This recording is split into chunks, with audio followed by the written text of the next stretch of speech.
Thanks for joining us. You've tuned into Arirang's Within the Frame. I'm Han Da-eun in Seoul.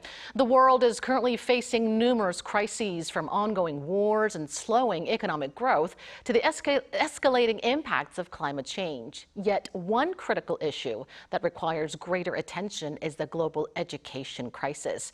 Across various regions, millions of children are out of school, and without urgent action, an estimated 300 million children could lack basic numeracy and literacy skills, according to multiple analyses. This could have severe consequences for global security and the economy, but humanitarian funding for education in emergencies dropped for the first time in a decade last year. In today's episode, we explore the multifaceted challenges of the global education crisis and the pivotal role of UNICEF alongside its cooperation with South Korea in addressing related issues. For that, we have the privilege to speak with Dr. Pia Rebello Brito, UNICEF's new Director of Global Education and Adolescent Development, who is also a globally recognized expert in early childhood development and education. It's so great to have you with us today. Thank you for having me. All right, let's first discuss your visit to South Korea. What is the primary purpose of your trip? First and foremost, to express unwavering gratitude to the government, the people of Korea, for the support that has been provided for children. Also to continue on the partnership, looking forward how we can build this cooperation, and to participate in the 11th ODA Education Conference. Could you elaborate on some of the highlights of your visit? Tell us more about who you met and what you discussed. I think I've been here just a few days, I think Monday night, just these few days, but a common thread through the entire time I've been here is the excitement, energy, and enthusiasm for the bold ideas and solutions coming forward. This was in the meetings we've had with Ministry of Education, with the Parliament, with local partners, and the amazing UNICEF team. And there's one thing I want to say through this whole time, I am in awe of the Korean hospitality. It is a hallmark. It's been amazing. Another really interesting aspect of being here was the ODA conference that I just mentioned. It's the first time UNICEF was invited, and a chance for us to engage on the stage with the Korean government to talk about what UNICEF is doing and delivering around the world.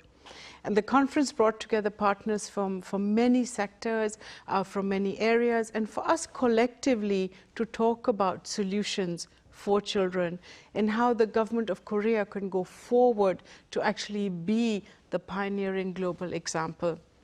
Another amazing highlight was to go to your Parliament, your National Assembly. What an awe-inspiring building. I just was walking around, thrilled to bits. And to meet the parliamentarians across party lines, about 40 of them, who are committed to children, to UNICEF. It's been just phenomenal to be here. So you've held discussions with a wide range of politicians, as well as officials from the education sector and various education stakeholders in the private sector as well. And we'll discuss more about UNICEF's cooperation with South Korea later on. But before that, I want to ask you about the severity of global education crisis. Now, according to reports, more than 250 million children are in need of urgent education support, and it seems the situation is getting more dire in some regions due to escalating geopolitical tensions. Tell us about the global learning crisis that children are faced with. Thank you for this really important but also urgent question. The situation of learning around the world is truly heartbreaking. 7 out of 10 10-year-olds cannot read a basic sentence. And when we go to some parts of the world, like sub-Saharan Africa, it's 9 out of 10. This is truly a devastating situation. And you mentioned 250 million. 250 million children are out of school right now in this year, 2024. I think the population of Korea is 50 million something. Right. 5 times that amount out of school. This is a super urgent situation. We don't have time to waste. You know, during the pandemic, schools were closed for, on average, 140 days.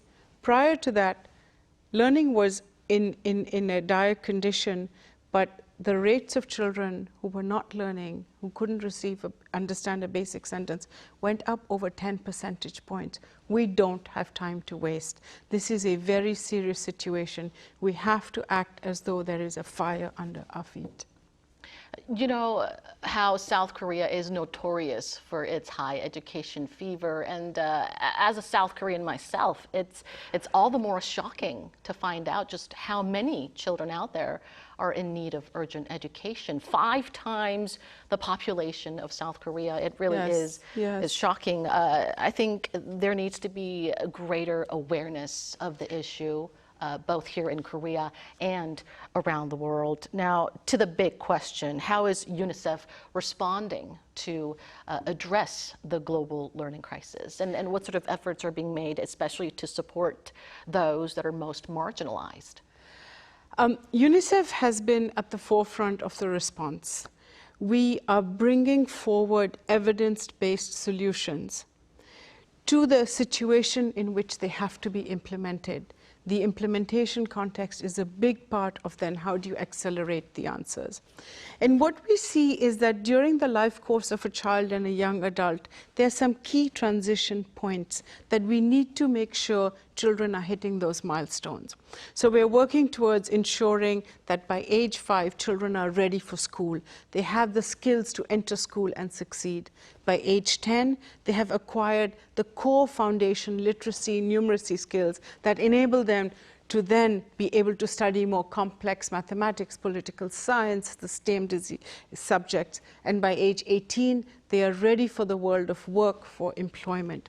And this transition, these are the transitions we're working towards accelerating, taking into consideration digital transformation, understanding the impact of climate, really focusing on inclusion so no one is left behind, gender transformation, and really trying to bring to education innovation that's going to bring a change.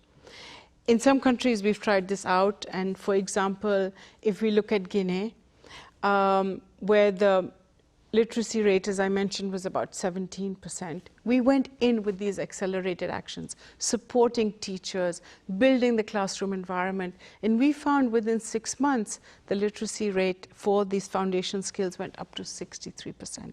So there are ways in which we're accelerating this action because the solutions are there. It's great to hear that all those rigorous efforts are making progress. It must be quite rewarding and quite moving to see improvements, actually to witness those improvements among students that were in need of basic education. Now, what would you say is UNICEF's own comparative advantage in addressing the global learning crisis? UNICEF is an agency that's boots on the ground. We are in almost 150 countries, working in close partnership with government, with key stakeholders to strengthen education systems. And I loved what you said. In the face of devastation and crisis, we're coming with the message of hope, of solutions, that we can make a difference. We have in the field of education in UNICEF a workforce of over 1,000 experts who are trained to help deliver this. And this is our comparative advantage. We're boots on the ground at the policy table working for child rights.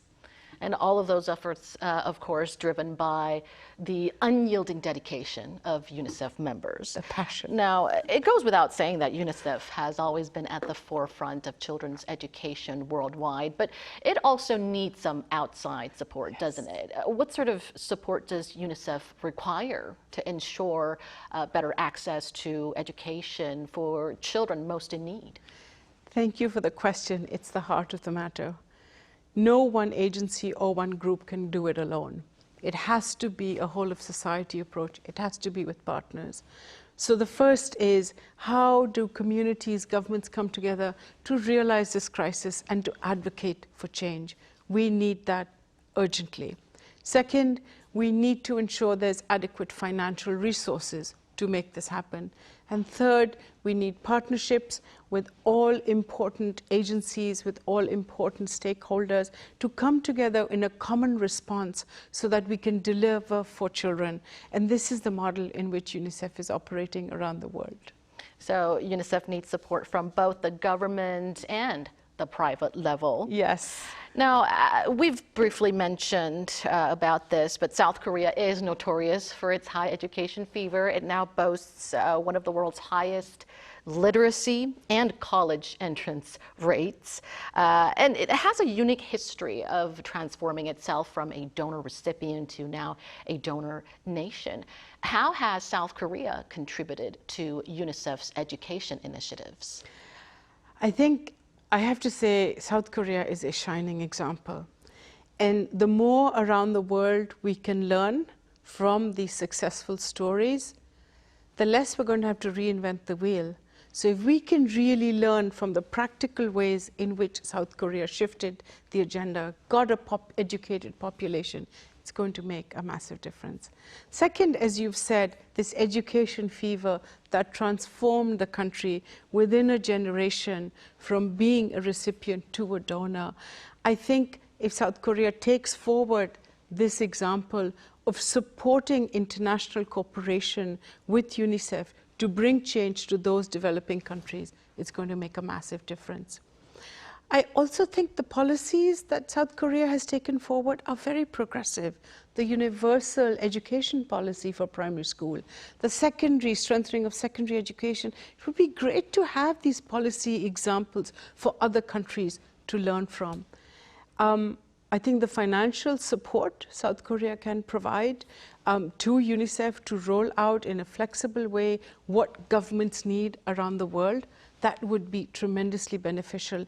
And the advocacy that can be done because of its technical expertise, sharing that technical expertise, that know-how for digital transformation, for example, this would be invaluable support that South Korea could bring to the world for children, for everyone. South Korea has earned deep trust from developing countries for sharing its own experience, rising from the rubbles of the war to becoming a major economy. And so hopefully Korea's experience-based know-how, as you mentioned, would help in building better infrastructure and better education systems in countries in need. And Korea has also set this year's budget for official development assistance, or ODA, at a record high of 6.3 trillion won. That's roughly $4.7 billion. And this as the country seeks to take on a greater role on the global stage. In what ways can South Korea further boost its cooperation with UNICEF and also support global education? I think we're already starting to see some very exciting ways that's happening. Just in the last few years with South Korea, we have signed some very interesting memorandums of understanding. One has been with CARES around technical assistance. This is a very important one that helps us enhance the quality of education. There has been one with CAIS around advocacy and really building momentum for this issue. Most recently, in the past year, there has been a cooperation agreement for about $3 million signed with UNICEF, really focusing on Moldova, on Ukraine. As you know, the children are suffering the effect of war there. These are examples through which the technical expertise and the financial contributions can make a massive difference to supporting UNICEF in its 150 countries that we're working to ensure the right to education is realized.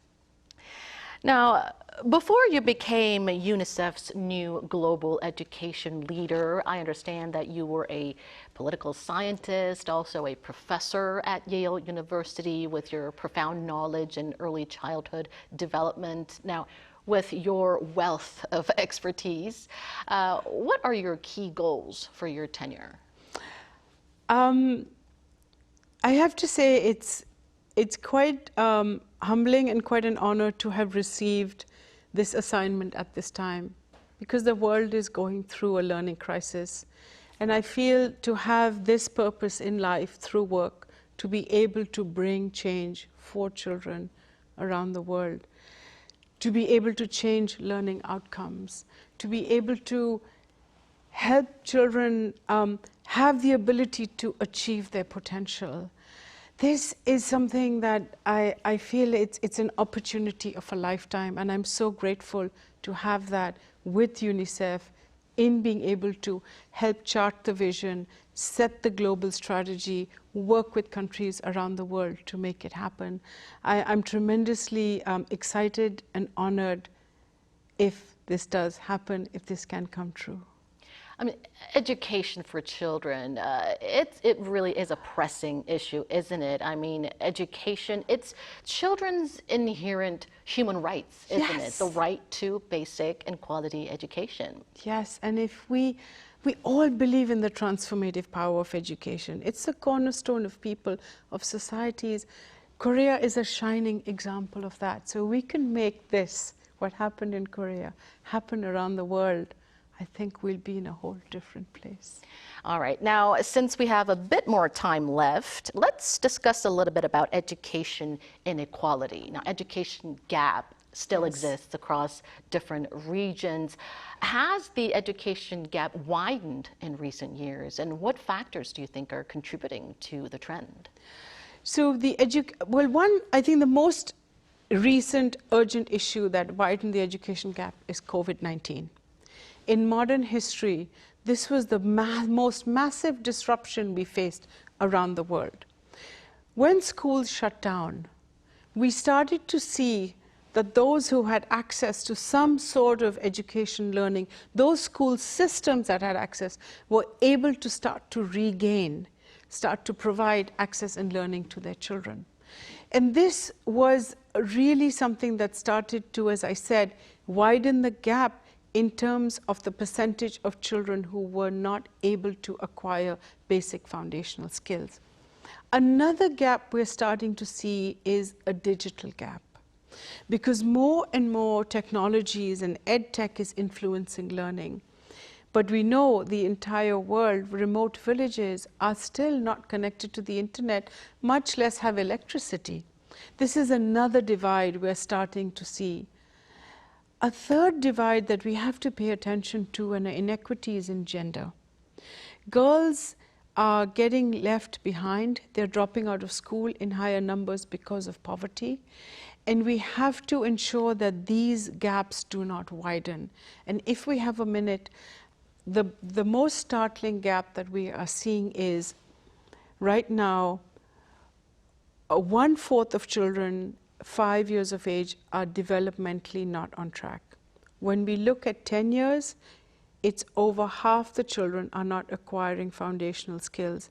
And when we look at 18 years, 3/4 of children are not ready for school. This gap is widening.